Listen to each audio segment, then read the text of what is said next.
You're listening to Head to Head, a Star Wars podcast. Two fans, two generations, all things Star Wars begins now. All right, well, everybody, I'm Eric Vansel. And I'm Daryl Sanders. And, of course, we're back at our 11 o'clock time slot, complete with my Rockstar, which, yes, I am drinking at, 11 o'clock at night. Well, you know, it was one of those things where, I mean... Somebody's not going to sleep tonight. Well, you about to finish watching Fallout, I'm assuming? Well, I mean, I do have about 3 episodes left on the show. No, I thought of that too. I thought because it was one of those things where I was just tired enough after everything, and I'm just like, man, you know, I know if I drink this, even though I have a relative tolerance to caffeine now, still, I'm probably going to be up till like 3 in the morning. But you know what? That's a sacrifice I make for everybody here. There you go. I am willing to sacrifice sleep to make sure that I have suitable energy levels in order to review what was actually a fantastic episode. I'll tell you, when I was watching this episode, I felt like I was drinking an energy drink, honestly, because, you know, it definitely had a lot of thrills, let me just say. Yeah, I mean, it moved, you know, there was like 2 or 3 different storylines going on at once. It actually felt like a microcosm of the Rise of Skywalker. It had that kind of pacing, except that it was appropriate for the episode, though. That's the difference. Like, nothing felt forced or crammed, you know? I mean, it was cool. Yeah, I mean, I think, you know, the pacing of it was good. I think the tension was really well done. And that's one thing I really love about Filoni when he does these projects, as far as animation is concerned.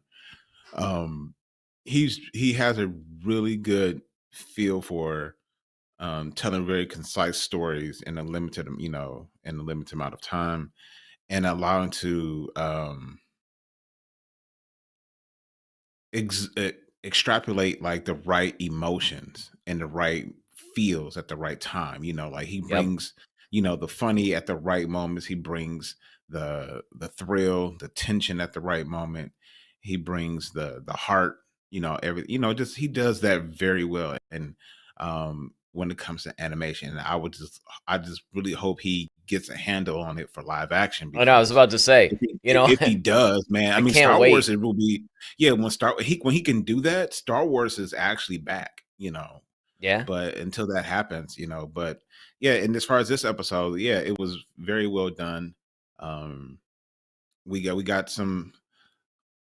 We still have some answers, but we still don't, you know. And they're really holding on to that last episode, you know. Exactly. They're really making us guess. They're making us earn it.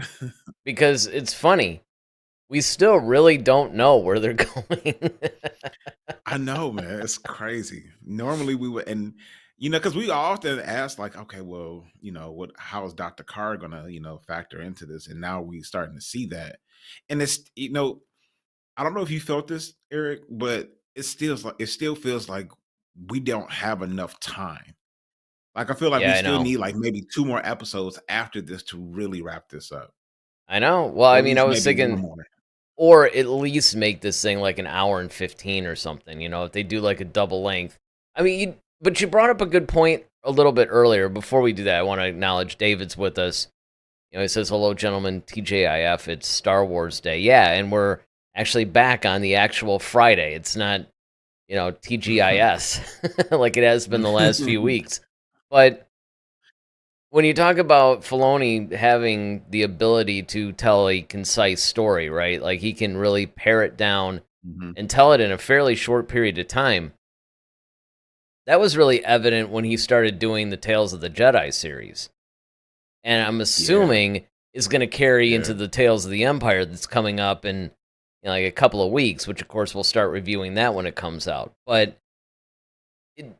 I mean, when you can actually tell a story in like 10, 15 minutes, something like that, and make it meaty and really good and have a lot of weight and just a lot of really good quality storytelling in it. I mean, that's just proof. He really is a master of that. And he's also a master of And that's one of the reasons why I brought up The Rise of Skywalker, too, because you had really nearly identical pacing, but way different in the storytelling realm.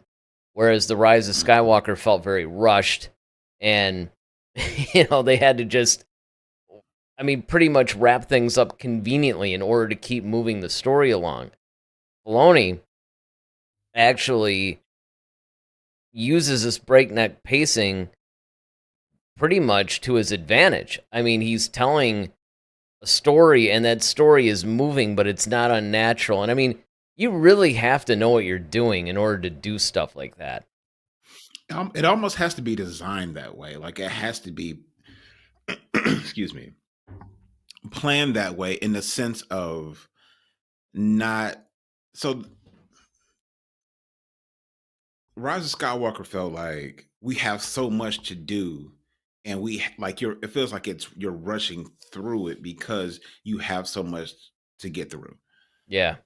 With animation, with Filoni, what he does is more like, this is just a fast-paced episode. So it has to, once again, everything is married to each other. It's in sync for a reason. Mm-hmm. It's purposely designed to be a fast-paced thing. It's almost like or if I could put it in musical terms, it's almost like, okay, when there's a difference when the song is actually played fast because that's the way it was written, as Right. opposed to a drummer being out of sync and he's trying to catch up. Exactly. Or they're just rushing the song, right? Where it's appropriately supposed to be a slower tempo song, and they're just getting all excited live and playing it too fast versus a naturally fast tempo song. That's actually a really good way of putting it. And I almost feel compelled to do a sports analogy since you did. The music analogy. Go right ahead. It is the NFL draft here. Right? Might as well. The whole draft thing, right? I guess it would almost be appropriate at this point, but right. Maybe later, maybe I'll come up with something. I'm sure in the middle of this thing, but look, the thing about this episode is that it, like you've said, it moved fast because it had to move fast. Even the opening, right? The opening of this episode just, you're dropped right in the middle of it. It literally picks up where the last one left off, and there's no slow introduction. And we've been talking about this for the last 4 episodes at least, where they've been opening pretty hard. Like they've actually been pretty quick, and there's just been a lot of action. Yeah, they get right to the action. It reminds me of the start of a Mission Impossible movie, or like the opening of the James Bond movies, where there's like the car chase and stuff like that, or some sort of chase scene that kind of opens up a James Bond movie. They use that a lot. Or even Revenge of the Sith. Yeah, well, yeah, that too. That was dropped right in the middle of a space battle, so. Yeah. But I think, or my heart right now, for instance. Yeah, that Rockstar, yeah.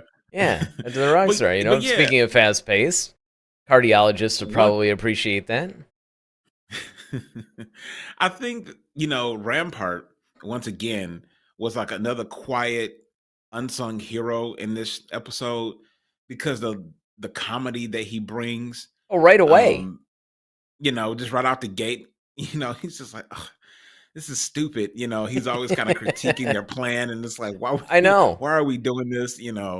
I really want him to be a permanent member of the Bad Batch, Yeah, from the time they tried to lower him down off the little rappelling rope, he's just like, oh, I'm not doing this. And he's just been hilarious. And then him laying on that one creature that woke up, and he's like freaking out, and he just takes off running. That he completely gives away their position because he's freaking out. Well, but that's something too that I actually had in my notes about that particular scene. There are a few scenes in this episode actually where they do use something that is somewhat cliche and has been done a lot, right? And again, in the skills of a less experienced storyteller, you might use those kind of things as a crutch, right? You put things in there that will that you go, okay, this I know this works, right? This is a tried and true Mhm. thing. It's gonna work. It'll allow me to get from point A to point B to the story. Because I mean, that's why you use a lot of these plot devices, right? Is you're just trying to move the story along or connect things or say, okay, I have to, move my characters from this point to this point. How am I going to do that in an interesting way? And a lot of times Mhm. it's easy to rely on these things that have just worked for generations. But what I found interesting though, and there's two instances in this episode specifically where they do that. What you just mentioned was one of them. The typical, you know, the more bumbling or character that's basically dragging them down, you know, Mhm. lays on a creature or leans against a button that opens something or brings attention to them. It's basically like it's Yeah. bringing attention to them, right? And then it causes them to have to pivot and alter Yeah. their plans a little bit. So that was one. And the other one, of course, was oh, it was with Omega. Oh, it's where Oh, with the yeah, whole would distraction thing? well, yeah, kind of like right. So she's trying to get back into her cell before she's discovered, and everybody's trying to Mhm. stall.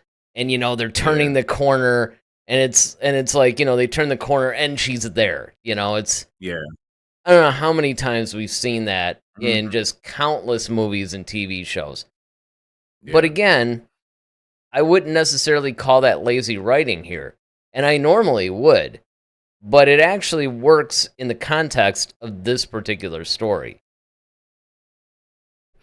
Yeah, I mean, when you use, familiar story tropes or plot devices like that, I think it has to be done well. And sometimes you can be a little creative. What I did like is the fact that, like each kid was trying to come up with something like they're not used to it. So they're Right. like, oh, yeah, I'm not feeling well. So now she's got to do a scan. I'm like, okay, no, you're fine. Then the other kid is, oh, can I do this? Or, just they keep trying to stall. And my thing is just like at this point, Omega makes no sound at all. Like, that's the thing that sometimes is I almost like know, unbelievable. Like it you don't hear does. her rattling through a wall, like, Right. okay. Like, but once again, you're so absorbed into the But that's action the and the that's the acting thing, and though. that you kind of you don't think about it until like maybe afterwards, like, they really should have found her, Well, I or mean, heard that. I think that in this case, I think you're right. But I think, and that's the reason why I think it works, is because normally you would think that right away, because obviously there's no way that in real life that would happen. You have to Mhm. suspend disbelief in that regard. But Sure. the other thing too that I liked about it is even though it was cliche, they did veer away from that a little, because normally what would happen is there would the stalling would keep going and it would get almost into a bumbling thing to where it took up a lot of Yeah. time, where in this one they would give their excuse, she would almost immediately dismiss it and move on to the next thing, and it was again, it was a pacing thing. They Yeah. didn't waste a whole lot of time on that, whereas in a lot of movies or television shows that actually use that technique, they'll milk it. It'll take Mhm. up, like, I don't know, 3 minutes of a scene or something. Where in this one it didn't. And that was cool. Yeah. The other part was, if you want to use kind of on that same wavelength, is when Echo was he was hacking into the system, Mm-hmm. and that one droid was coming up and like, oh well, stormtroopers aren't, troopers aren't, allowed back here. What are you doing? And he was just like, I was trying to do whatever, and that didn't work. So he just ended up shooting the stupid thing. Yeah, and I So mean, and that's one of the reasons why I didn't, because it's true. That does somewhat go in with that too, but because he basically spent all of 30 seconds trying to come up with a reason, and he's just like, you know what? Pulls out his screw gun it. and shoots him, so I don't really count that. But that's another one. It I kind mean, of harkened really, back to actually Indiana Jones. Indiana Jones and same character. Well, not character, but same person.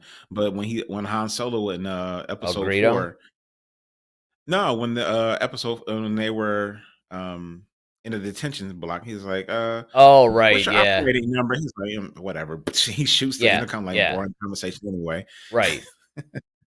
Well, and So it's that is one of those things, kind of like, right? yeah, But I mean, and the nice thing about it is, and this is another thing I loved about this particular episode, because again, it's another episode where there really wasn't a lot of. I mean, there's a lot of meat to it, obviously, because there's just so much going on, but it wasn't like it was overly complex. It was pretty linear in its yeah, storytelling. But at the same yeah. time, Mhm. well, I was just gonna say um, that you still had the quieter moments, like Crosshair acknowledging that Omega didn't leave him behind, so he kind of owes rescuing her. Mhm.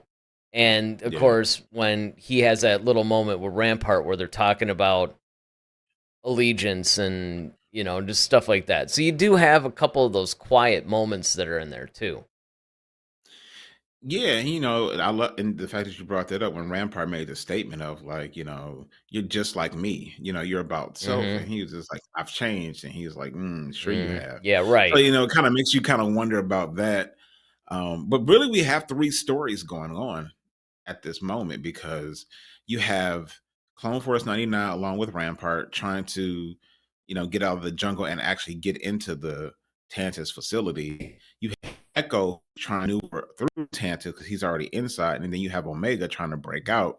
So you kind of have three, and you have to kind of try to give each story its due attention. Um, I often wonder, like, I mean, I thought it was smart that Echo actually put on a clone trooper. I mean, not a clone trooper, but a stormtrooper uniform. Yeah. But then he had the hand that's got the little screwdriver thing, on it. So the little USB port, I guess he plugs into stuff. But then, of course, that's going to be obvious to spot because, okay, trooper, like you don't have a hand.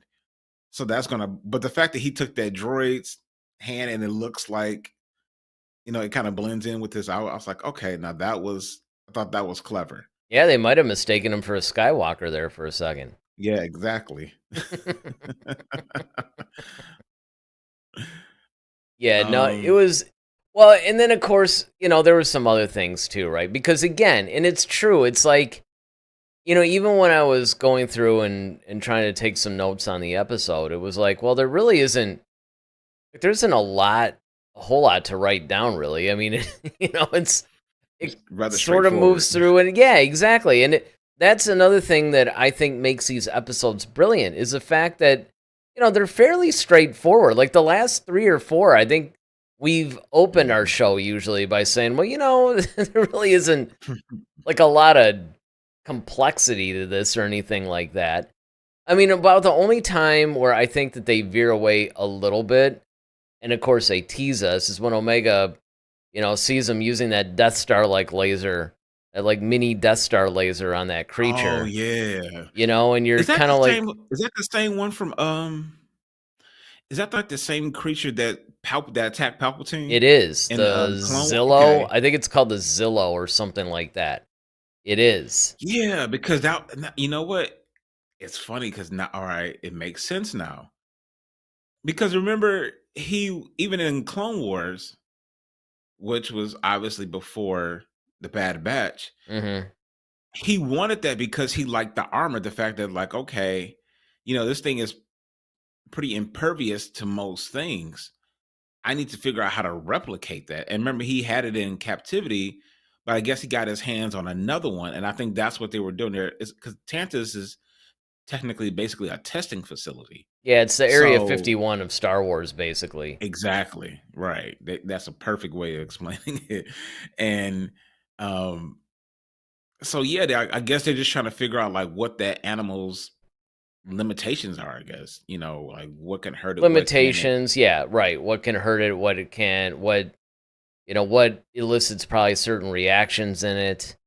Yeah, But yeah, I thought it was pretty brave of him to, because that thing was, I mean, that was Filoni's Godzilla thing. I remember that was the backstory of yeah. that Clone Wars episode, is he wanted to make kind of a Godzilla type thing, and Lucas was Mhm. like, well, all right, let's, let's see what you come up with. And he liked it, and that's, of course, what that was. And that thing just completely Like was shock. jonesing for Palpatine. I mean, it just, Yeah.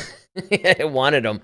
So Palpatine's actually, I mean, I think he's taking a little bit of a risk keeping that thing around, but But part of me wonders, and now we're talking about that Zillow Beast thing. A part of me wonders because like it was going after Palpatine, but is it more sensitive to the dark side? Because I'm wondering because you got all these things that are like you got the kids who are force sensitive, and then you got the Zillow Beast that it seems like it feeds off dark side energy in a way. yeah, I'm Because trying it to remember wasn't the going episode, like why it didn't like Palpatine for some reason, right. and it could have been a dark side thing. I don't remember. Honestly, I don't remember. I think it did. I think it was addressed in that episode, actually, which, Mhm. of course, none of the main characters really knew. It was one of those things that the audience knew, because it was kind of explained to Right. us, but not, Yeah. it's like, oh, I wonder why it's after Palpatine. It's like, maybe because he's a Sith, man. I mean, you guys, Mhm. this is why the Jedi lost. Exactly. Because they couldn't figure this stuff out. Because I think I even remember a line like, oh, it seems to feed on dark side energy. Yeah, I wonder why it's going after Palpatine all of a sudden. It's like, I don't know. Maybe And check then it on out a top little bit, well, especially when you all like are around him, it's like, oh, I can't sense the force around him, and he's a human being. Like he's a how do you know what I'm saying? Like, That okay, might be that's your weird. first clue. I'm just saying. It Exactly. just Just saying. maybe somebody should look into this. But again, it's, I think in a lot of cases that's the reason why when people start to really nitpick at Star Wars, they forget that it's fantasy first and science Yeah, fiction second. Whereas science correct. fiction is definitely more about the details and about the realism and about, the Mhm. explanations and all that stuff. Fantasy is Yeah, really more broad strokes. It's just fantasy with a sci-fi flavor. That's basically what yeah. Star Wars is. And people forget So that. That said though, sometimes, you go, okay, but it's you can't almost, be this stupid. well, and that's the thing. It's almost like if you're gonna, well, let's just take the example that you just gave about, hey, we can't sense the force in this guy. Maybe you just don't put that little nugget in there, you know? Yeah. And this is why I think the original trilogy is still revered among most people, is because it didn't try to over explain things. And I think that the reason why Star Wars has gotten into trouble is because they're trying to explain too much. I mean, Lucas sort of did that with the midi-chlorians, but I think he was doing that more to open up some other storylines. And as we pointed out, because I remember we did that whole show, always seems like I plug one of our other shows during our shows lately, but we did do a whole thing about the midi-chlorian thing, right? About how Lucas Yeah. explained his reasoning for that. And we did a whole Mhm. show talking about that. And when you actually read his explanation, you understand what he was trying to do. You can still Yeah. debate whether or not it was a good idea, but at least it wasn't as stupid as what everybody initially thought. Yeah, I think that, when we're talking about science fantasy, and certainly you could almost kind of put like Harry Potter in the same kind of category somewhat. It's not more science fiction, it's more fantasy and magic. So Yeah, but Harry they're kind of Potter in the is same more fantasy, like, more period. fantasy, yeah, It's total but fantasy, yeah, like but Lord of the it Rings had is. yeah. But I think when you look at it, it's because you're in this fantasy world, it you completely um disband reality. And I think it's because you see so much technology and Right. things in Star Wars, it makes you kind of like, well, whoa, why don't you just, but even in this episode, we're still trying to figure out like more about Necromancer. And like I thought we were gonna get more out of this in this particular episode, I which we know. didn't, unfortunately. So I'm wondering like, okay, are they gonna do a lot of exposition? Because you still have to we gotta get the clones and the kids out of Tantus. But I think we still need to figure out like, okay, what the heck is Necromancer? Like completely. Like what's the whole plan? Or are we gonna get that? Is that gonna come out more in the Mandalorian Grogu movie? Could be Um that. It could be maybe there's another follow-up series that he's gonna do.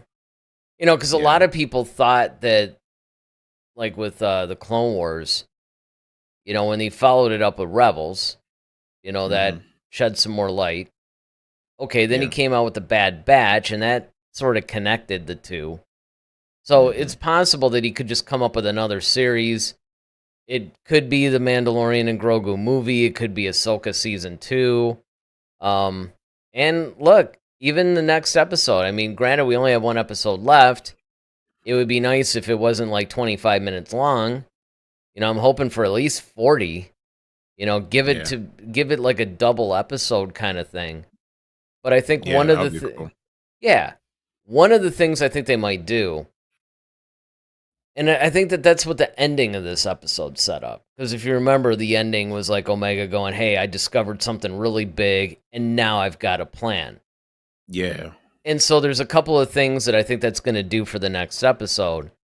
One, it's definitely going to give it a focus to where now you have Clone Force 99 is trying to actually rescue her because they had just regrouped and now they're ready to rescue her with Dr. Carr, which of course that was another really cool moment too, is when Echo and Dr. Carr were talking and you know, so Hmm. now they're aligned and now they're getting ready to go rescue Omega and the children, but Omega's like, I got my own plan.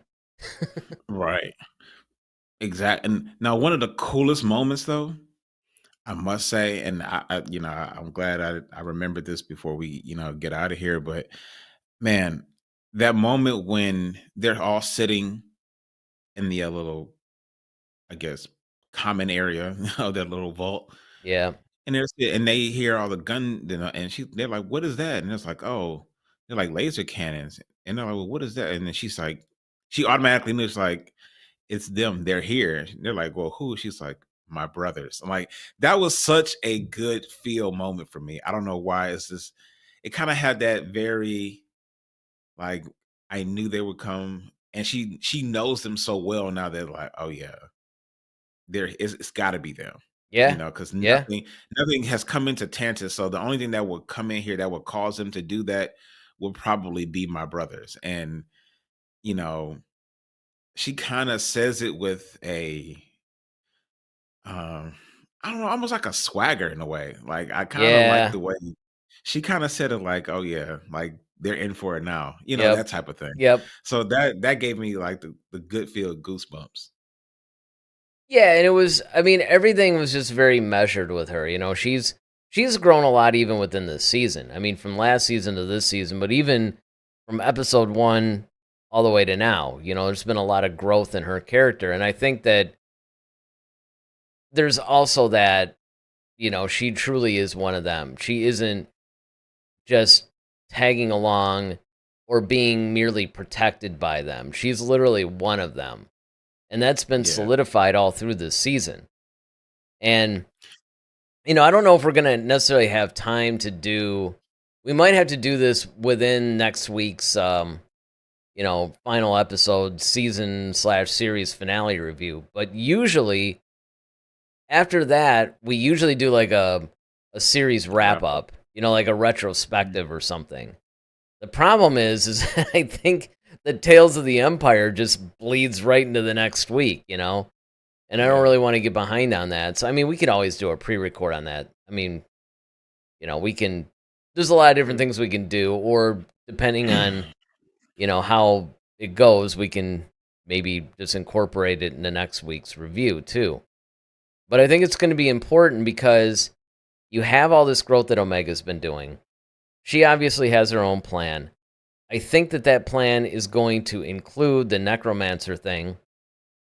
I don't know if the Zillo Beast and it testing it with the laser, I don't know if that has anything to do with Necromancer or not. It probably does. It's kind of like you said, it probably has something to do with, maybe they're going to try to make armor out of that thing. It's really difficult to say. Again, I mean, usually by the 4th or 5th episode of a season, you have a general idea where it's going. You don't know how it's going to get there, but you know where it's going. Yeah, I think what I'm kind of thinking that I think this is where the whole idea of Sith troopers are coming from. It could be. I was thinking that too. Because I think, if you take the Zillo Beast armor and you're like, okay, we can fashion that or figure out, and we can basically make our Sith troopers impervious, along with giving them force ability, then, I mean, that would be like the most unstoppable, army ever. Right. And it's like, hey, is it possible to dye this stuff red? Right, exactly. Take them to the body shop and spray paint them. Yeah. I have a question for you. Do you think that Omega is Filoni's new Ahsoka? It seems like that. It does feel like Omega's sort of his new little pet character in a way. I mean, I just get that vibe. Yeah, me too. And I'm wondering if there's going if she makes it out of this, are we going to see more series, or is she going to pop up later on, like maybe in the sequel trilogy, like maybe with Rey or something like that? Omega may pop up. Yeah, I mean, it's like it would be a shame if you constantly create characters only to go, well, they have to die before the original trilogy or whatever. It's like, okay, well, at some point, maybe does somebody live through this? I mean, Ahsoka did, obviously, and so did a lot of the crew of the Ghosts. I mean, actually, most of the Rebels characters made it out, but yeah.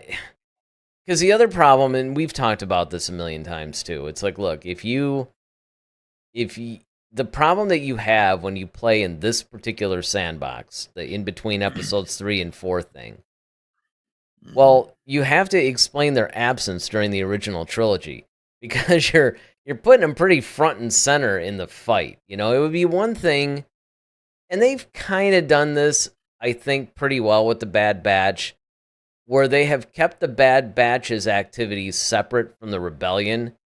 They cross paths, and there's a little bit of a crossover in the missions sometimes, but they're far enough removed that you can keep them alive and still explain their absence in the original trilogy. Yeah, especially with this story, because all you will have to do is, like, if the Bad Batch makes it out of this series alive, all members, if they find another place like a Pabu where they can go hide, because it's like, look, the Empire will still be looking for Omega, so we have to keep her hidden. So once the Empire falls at the end of Return of the Jedi, well, then now you can explain them like, okay, well, cool, it's kind of safe for us to roam about now because the Empire is falling, the Emperor's dead, we can kind of do our thing. And it could just be a situation where Rey or Ahsoka, in the midst of their own thing, they kind of find this new planet that the Bad Batch are hanging out on, and it's like, oh yeah, we'll help you because, and that's a perfect way to explain it. Like, almost like Yeah. Yoda did. Like, you got to go into hiding. Yeah, I mean, and they could easily do that, and then if they wanted to incorporate them later, I mean, if you even wanted to explain their absence in the Mandoverse, well, you could just say they're doing stuff with the New Republic. I mean, they haven't really focused that much on the New Republic in it yet. You have some scenes, but not too many, Yeah, I mean, and they really don't have to do anything because like there's no allegiance for them to have to do anything because they're not part of the Republic. I mean, not the Republic, the Empire. They're kind of basically freelance mercenaries, so they could just be off doing their own thing. Well, they could be. The only thing is though that Echo is pretty much firmly in with the rebellion now, so it sort of makes sense given the nature of the way that these guys are fighting the Empire that they would continue the fight. But if you go back to your earlier point where it's like if it's more important for them to hide and then protect Omega, it makes more sense. David's got a question, and it's a really good one. He says, so what is it that Filoni is missing when he directs live-action movies? That is a very good question. Mm-hmm. You want to go first? Or you want me to go first? What are we, Poe? Exactly. That's why I did that. Well, you can go first. You were like right in there, man. You were like waiting. It's like you were ready with an answer. Not that I'm not, but I'm just saying, I mean, it makes sense. No, I think what Filoni is missing is number one, experience. It's just he hasn't done live action enough, and writing for animation and a shorter, concise story is different than writing for live action and also directing live action and blocking. Because that requires blocking where animation you can just move the clicker and drop them wherever you want to. You draw them wherever, you could do whatever, you're dealing with you have to deal with like practical things that exist in the universe. I mean, granted, lighting. you can volume the whole thing, but yeah, right, all the lighting. I mean, animation is its own thing, And directing directing a voice actor just to say, well, just say it this way. Say it with more inflection, or say like you're really just sad or something like that. Like, okay, that's one thing, but to actually have someone to direct someone to have them emote, or even writing the dialogue, having someone deliver certain dialogue, it may not work for that person. Much like Harrison Ford, like, okay, even though he felt like his character Han Solo wouldn't have said "I love you too," I think it was more of it just didn't fit.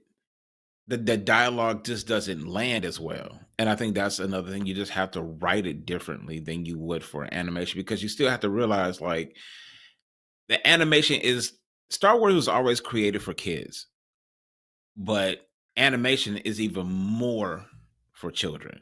Whereas when you start getting into live action, now you're dealing with like, okay, more adults who are looking for a little bit something else. And sometimes the writing and the dialogue and all of that, it just has to hit differently. And and that just comes with experience.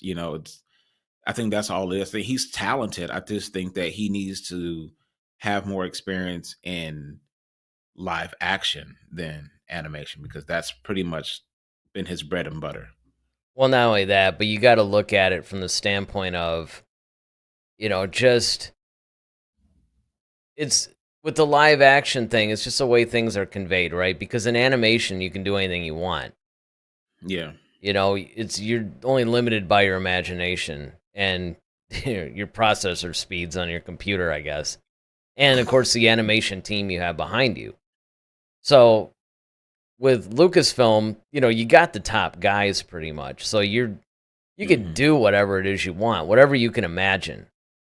But how are you going to translate that into a live action setting? The other example, there's two examples that I could give that will really, really hit this thing home. A non-Star Wars example even though it's somewhat simplistic, conceptually, I think that it's easily understood. It's sort of like the difference between doing the podcast like we're doing now versus the audio only. You know? Didn't think about that, but when this was an audio only podcast, it was way easier, way different to produce it. Still the same kind of show, but when you add all the video elements to it, you know, if you're like an audio engineer, that's like an audio engineer trying to produce a video podcast. It's kind of the same thing, but it isn't. And that's really the difference between animation and live action. Another one, if you really want an example, look no further than the Ahsoka series. And David, especially, you remember, you were pretty critical of the Ahsoka series. Well, that was Filoni trying to do live action. So it's basically, you can see a lot of the complaints that we had about the writing, about the execution, about the disjointed storytelling. And a lot of people that were reviewing the Ahsoka series were like, it almost felt like you were watching a live action animated show. You know, you can't do the same thing. It's kind of like you pointed out. You can't write live action the same way you write animation. It just doesn't work. And Filoni has to understand how to do that. You know, he's a master at animation, but that doesn't necessarily mean you're going to be a master at that, you know? And it's the same thing with acting, too. Like voice acting versus, you know. Yeah, and that's what I was going to next. Like, you know, it's different when you're trying to, and it goes with blocking. And so he always talks about, David loved Baylan Skoll, right? And he loved that character, but that character's acting chops were so good that he kind of almost like, even if Filoni didn't know what to tell him, it's like he knows what he needs to do sometimes. And even though Rosario Dawson like is phenomenal of an actress as she is, she may not have that aspect in her. Doesn't take away from her acting abilities, but she may not have that personality. It's funny, I was watching the draft earlier, and they, you know, one of the coaches were talking. Here's your football reference, Eric. So they were talking about like instinct, or David, you being a musician, Eric, once again, you're being a musician as well. There's moments where when you're playing a song and it's like, okay, there's ways that it was written, but then you find moments where you can add your own little flavor, and that brings that song a little bit, or that song out a little bit more. It's like, oh, okay, I like how you played that. And it's kind of like that when you're dealing with live action. You have to know how to let certain characters do certain things, and then you also have to know when to pull them back and like, no, I need it like this. And it's basically, sometimes it's more instinctive because this is what you do. All right, I'm doing a sports reference now. Tired of all these music references you got. But do a sports reference, right? See, so his whole competition. Well, this is like the second music reference that you've made. That now it's like, all right, man, now I got to make the sports reference. It's not like I haven't made them before, but it's like, man, you're just going crazy with this, and now you're doing sports and music references. So basically, Filoni is a master of playing Madden, but that does not make him a good, coach. That was good, Eric. Very good. Bam!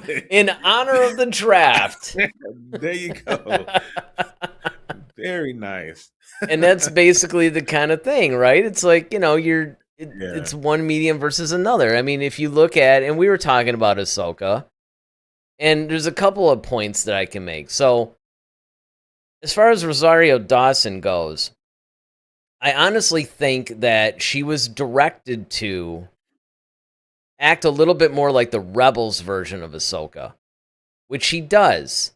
Now, yes, I don't know why she had to cross her arms every 10 seconds. There's a lot of things about the Ahsoka performance that bothered me, but none of it was Rosario's fault, though. She's just doing what she was told to do. You know, that's what actors are supposed to do. I mean, sure, they can, they can challenge it or whatever, but it's really more at fault with Filoni's inexperience than it is any of the actors acting. I mean, even that atrocious Ezra and Sabine scene where they were riding to that, and it just looked and sounded like they were just reading cue cards. Yeah. Or off a prompter or something. Like there wasn't any natural dialogue there, It was just all reciting lines to each other. That's essentially what it was. That's inexperience as a live action director. Because all you have to worry about in animation is the voice acting. You don't have to worry about, well, how are they moving? How are they acting? What are their facial expressions? What, they just have to have the voice thing there because all the animation is going to take care of all of that stuff. And blocking animation's way different from blocking that. Yeah, so David says, how can he create something so unimaginative? How can he direct Ahsoka to fold her arms and stare into space the whole time? Let's see. Filoni, I got to actually change this text limit here.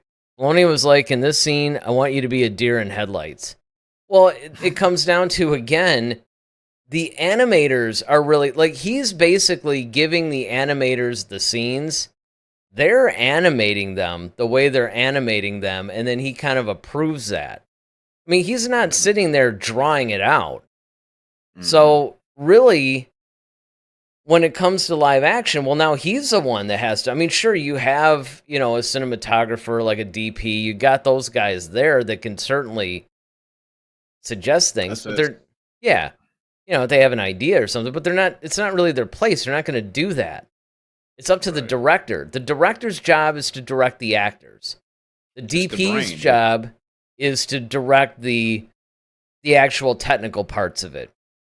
Though, I mean, the director calls it too, but I mean, the DP is the one that basically controls the lighting of the scene, the overall look, things like that, Whereas, and then of course the AD will control like, the camera ops and all this stuff. The director's main job, if you really want to look at it that way, is to really be responsible for the performance of the actors and getting the actors to do what it is that's needed for that scene. And he just doesn't have the kind of experience, at least not yet, to do that effectively. I mean, he can get the job done. Yeah, and that's just what it is. And it's just unfortunate that he didn't get into it sooner with other things. Yeah, so that he's got to practice on Star Wars projects. Yeah, that's a problem. Yeah, exactly. A franchise that's, barely hanging on. Yeah, let's let a first-time director get in there. That's a great idea. It's cost billions of dollars. But see, then once again, and that's why I feel like it's better. And, I almost kind of have like the same Kathleen Kennedy problem with Filoni. And I think this might be a little bit more of like, okay, you set the story, like, hey, you become the new George Lucas. You write the story. And then you have good screenwriters who can actually write the dialogue well. And then you hire phenomenal directors like a Bryce Dallas Howard who can actually like, okay, now you put this in the hands of somebody that's all that they do is, being a director. And I think that would actually help the Star Wars franchise because then no one person is trying to do it all. And sometimes it becomes very, I guess, convoluted in a way because you got Filoni trying to come up with these stories, come up with characters, then he's trying to direct, which he doesn't have a whole lot of experience in. He's trying to write as well. It's a lot. Whereas if you just have, okay, you know what, Filoni, just be George. Because that's what he was bred to be anyway. the heir apparent to George Lucas. And what is George Lucas? He's more of a storyteller than a director.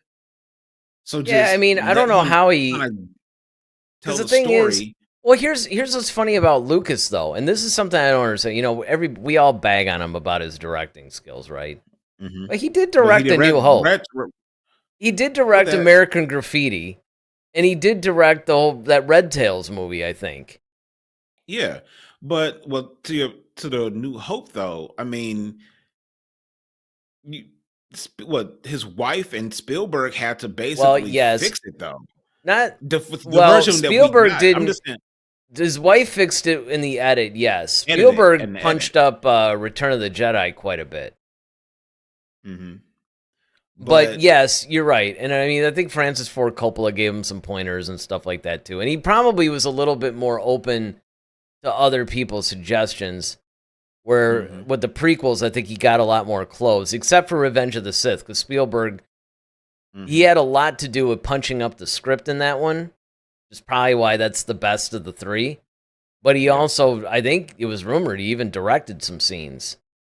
yeah. But aside from that, though, yeah, I mean, but the other movies, though, you know, I think the problem with Lucas is maybe it's like kind of a hit and miss thing. Well, Whereas, okay, Indiana Jones. well, that was Spielberg directing those. George You're was right, always but the producer. Spielberg in the was the storytelling, director. That's why they're good. exactly. Well, That's what, people, and you know, that's what I'm saying. Temple of Doom. I mean, it kind of Eh, got some mixed reviews. I liked it, but it probably was technically the worst of the three. So David says, so Mr. Vansel, are you saying he's only good at telling people how to say lines? So what you're saying is he sucks unless he's telling, I gotta fix that. Unless he's telling people, say this way, say away.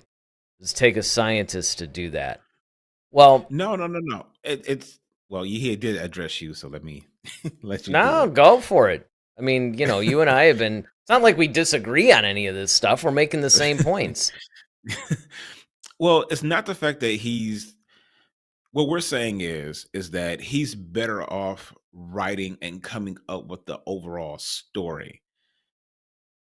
That's what Filoni is good at. Master Directing, storyteller, yep.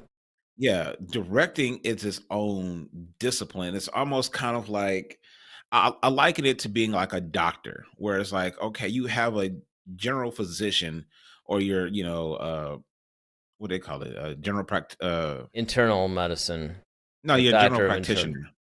yeah, there's Your that general too. practitioner, yeah. General practitioner, right? You got like, okay, he knows he can look at your body and say, okay, yo, but then you go to a specialist like an ear, nose, and throat doctor, or a gastroenterologist or something like that. If you're having stomach issues, like you have directors, and that's all that they do is direct, and so that's their main job, Well, and it that's what we better saying. Filoni needs to be. He needs to be the general physician, and not just really. overall, I mean, like, actually, I think a better if you want to use a doctor analogy, because it's not like what he does because he's great at directing animation. It would be different if he couldn't direct at all. Then I think your analogy would work. A better one would be well, like if mhm, you're a gastrointestinal specialist versus an oncologist. Okay, both of them have the general medicine thing down, right? Like they have to go through mhm, a certain amount of that before they become specialists. true. That's the thing. You got to Filoni go to med is school, all right? right.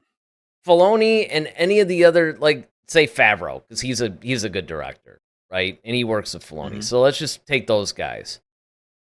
So Filoni is like the gastrointestinal guy. He's the specialist of animation. Favreau is like the oncologist. He's the specialist of directing live action. They've both come up in good storytelling, right? The general Hmm. medicine. You're basically having to do, the basic thing because you can't be a good director of animation either unless you're a good storyteller and all that other stuff. You have to have these basic skills. It's tough. If a gastrointestinal guy, I mean, I guess he can maybe spot cancer, the stomach or something, right? I mean, there's certain crossover there between an Hmm. oncologist and a gastro doc, but they're not going to be they're not going to be able to function in each other's roles. And that's the reason why, if you're going to be an animation guy and you want to go to live action, you have to learn the things that come with live action, the challenges that it presents, because you're not just trying to get the voice acting, and it's not, with the voice acting part, that's only part of it. I mean, there's still blocking, there's still all that stuff. It's just done in animation. You're telling your animators to do it, versus when you have a live scene and you suddenly have to deal with things like the elements. Hey, we're shooting in a jungle and all of our cameras are melting because of the humidity or something and they're not working. What are we going to do? You got to be able to deal with that stuff. You can't just do everything on the volume forever. So there's definitely some challenges that come with live action directing versus animation directing that Filoni just hasn't perfected yet. It's not like he can't direct live action. He just isn't good at it yet. That makes sense, It's like he's not what Star Wars needs. Like, he could probably direct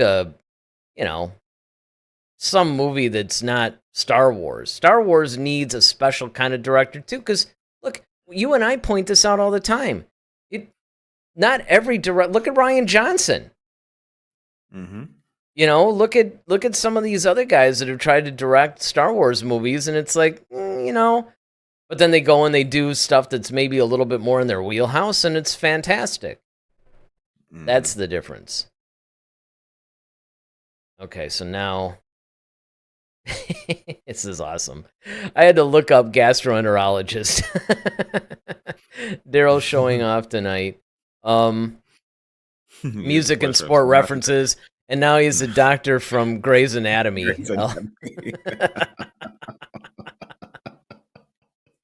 Hey man, you know what? Whatever we can do to help our viewers understand. I mean, this is kind of interesting, especially because it's completely veered off of this Bad Batch episode. But which is fine, don't get me wrong. That's the kind of thing that I actually like that better. It makes for a more interesting show. But again, if you really want to compare it to this episode, I mean, just look at how masterfully this episode was done. Yeah. Now, if you could do live action that way, and of course that's what actually started this conversation, I think. But Mm-hmm.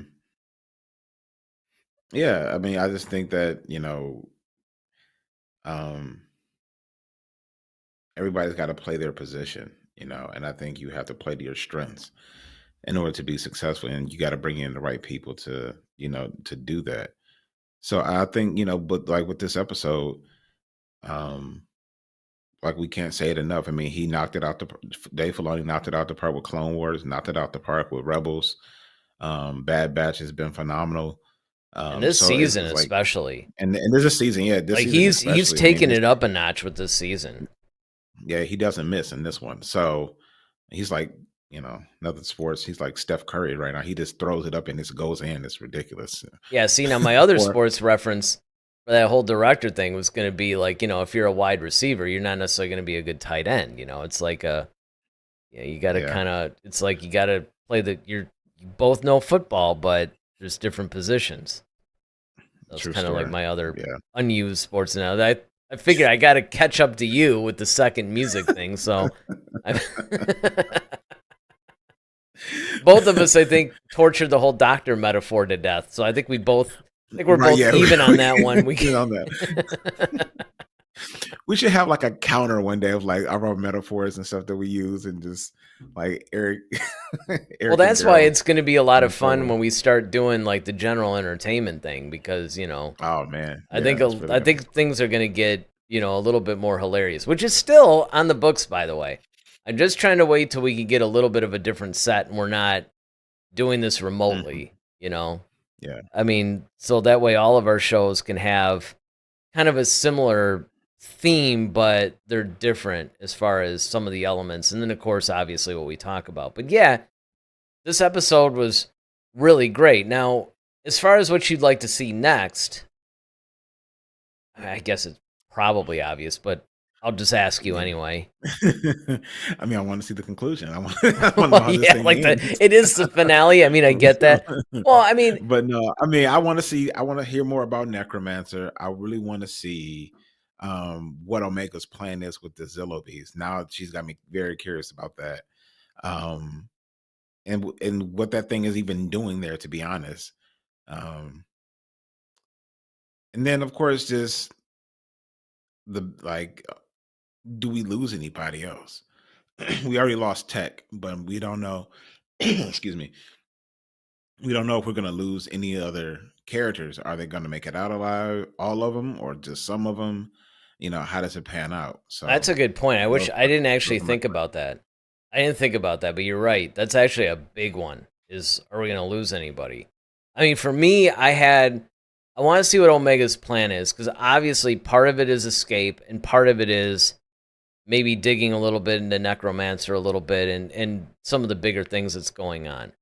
And as far as the Zillow Beast and, that little Death Star laser they had going and, what experiments they were doing, I'd kind of like to see if there's more to it than that, or was that just like a little Easter egg for fans? Because that could have been just like hey, let's see if these Yeah. guys remember this.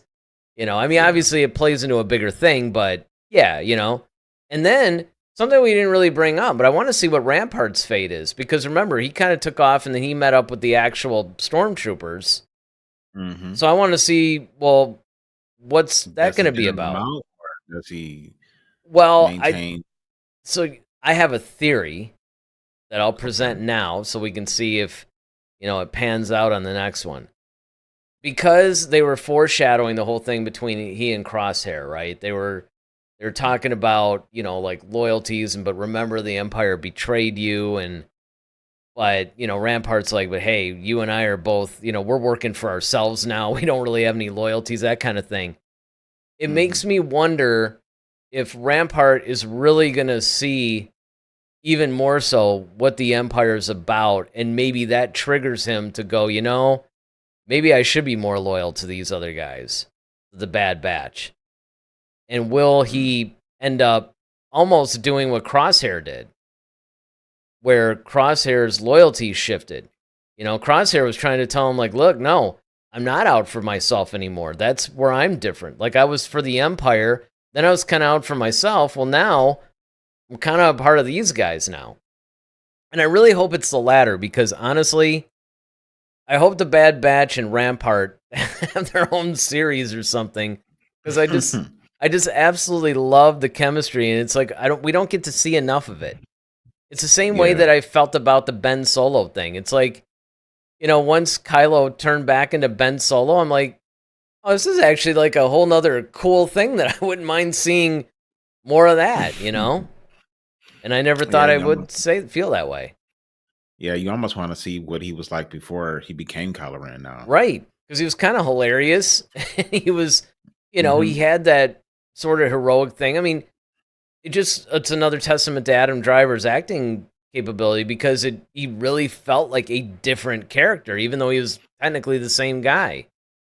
It was just a name change, really. But I mean, he showed, hey, this is a light side version of me versus a dark side version, and he played that really well. So I'm really hoping that maybe we get to see a little bit of something like that with Rampart, especially because I think the Rampart character. Another thing too is it's really hard to write an Imperial officer, differently, right? And everybody's doing a good job because Piet was different from Ozzel, it was different from oh man, it was the guy in Rebels, and he ended up becoming Fulcrum. Kallus. Kallus. Kallus is different from Hux. It was different from Kennedy. It was different from Pride. It was different from now Rampart. There's like some similarities there. Like you could tell there's some traits like, okay, yeah, these guys make pretty good Imperial officer. Like you could tell the psyche of what makes a good Imperial officer. But I mean, Rampart is a unique character though, and I would love to see maybe more of that. Yeah, he kind of reminds me of a almost like a Krennic. He's kind of like a Krennic in a way. Yeah. But like now, but a little bit more humor though. Like Definitely almost more humor. a sarcastic Krennic. Because it's like, oh well, he kind of when he says stuff like it reminds me of. So I'm still in command. You'll speak to the emperor about this. Like he kind of has that regal tone to his voice, but at the same time, he's kind of a jerk. So it's Yes, you can call him Snarkin. yeah, snarking. There you go. Yeah, and Tarkin, like I said, Tarkin's a completely different. And he's another one. Completely yeah, different guy. So they do a different, really yeah. good job of writing these very similar characters, actually, completely different.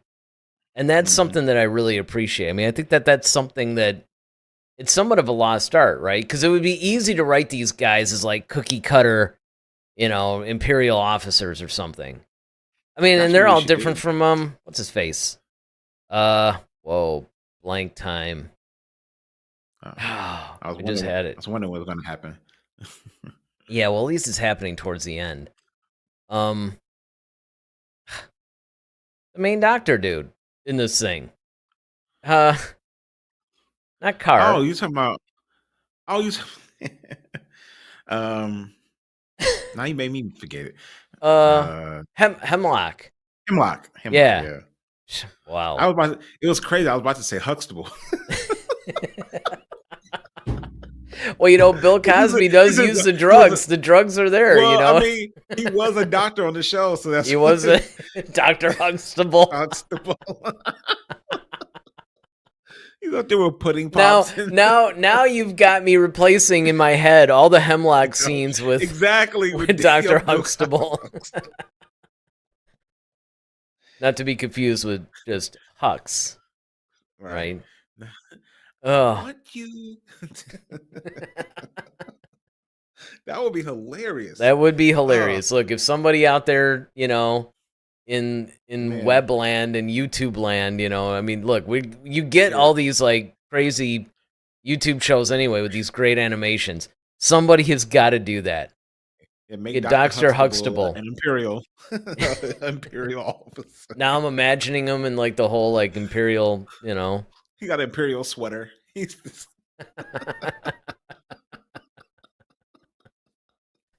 exactly. Oh, man. Theo is like guarding them or something. Right.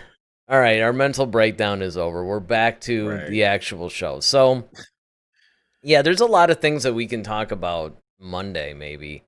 So, there's been this whole rumor that George Lucas might actually be coming back to the franchise, and this is, gaining some steam. And then there was a couple other things that we were looking at too. Well, he had like a whole script for his sequel about the whole Stormtrooper thing, as far as if he were to do the sequel trilogy, this was his plan. Which is kind of weird though, because, and again, I mean, we could probably save this for the actual discussion if we decide to do that topic, but it's almost like, which version is it, right? Because you have this one now that's saying, okay, he's got this whole script that he wanted to concentrate on the Imperial remnants almost, which would actually be interesting, because that's sort of what Timothy Zahn was doing in a way, but he also had the whole Thrawn thing and everything else.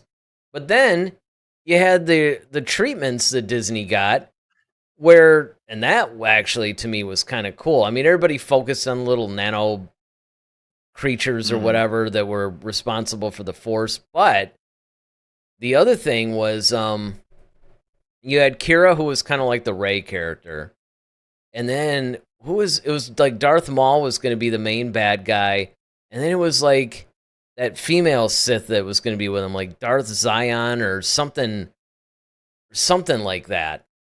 Or Darth Talus or something. It was or Talon. I think that was it. Darth Talon. Yeah.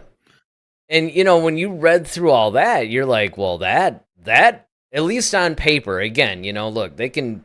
I'm sure if I read the Phantom Menace on paper, it might sound cool too. But the Colin Trevorrow script sounded cool as well. The Colin Trevorrow script, Duel of the Fates, that sounded cool. But as far as Lucas's idea that we were presented with, that probably would have been really cool. But now it's almost like, oh no, it really would have been this. So it's kind of like, well, which is it? Because you got like a few different versions. It's like, well, which one's a real one? So, I mean, yeah, who knows? Maybe we can explore that if we do the show on it. But yeah, okay, let me see. There's a couple more from David. Want to get those in here. This is Mr. Vansel going in on Bill Cosby. Hilarious. Says, you all deserve a coffee tonight. I'm dying over here. Well, I mean, financially, yes. Buymeacoffee.com. We don't actually promote that enough, and that's kind of like the thing that we use. Because right now our channel's not big enough to do the whole super chats and all that. We're so close. We got like almost 10,000 subscribers now. It'd be great if they were all active, because then we would be qualified. But then we get those watch hours up. It's like we're just using to buy me a coffee. I mean, David, I'm way ahead of you with the rock star here, but coffee's good. Coffee's good. Yeah. I mean, it's just, these are the things that you look at the Star Wars franchise right now and where it's at. There's some news that's coming out on the Rey movie a little bit. There's, of course, this whole George Lucas thing. I think there was like an article that we were going to go over too at some point about, why Rey wasn't a Mary Sue or something like that, and tear that apart. That should be fun. So yeah, I mean, there's a lot of choices for Monday's show. I don't know. I might even put a poll up. And say, what do you guys want us to talk about on Monday? Because that way, again, I mean, you guys, as far as we're concerned, more or less control the direction of the show. So, whatever will make you guys watch, whatever you guys want, we're here to talk Star Wars with you. So we'll pretty much go in whatever direction you guys want to go in.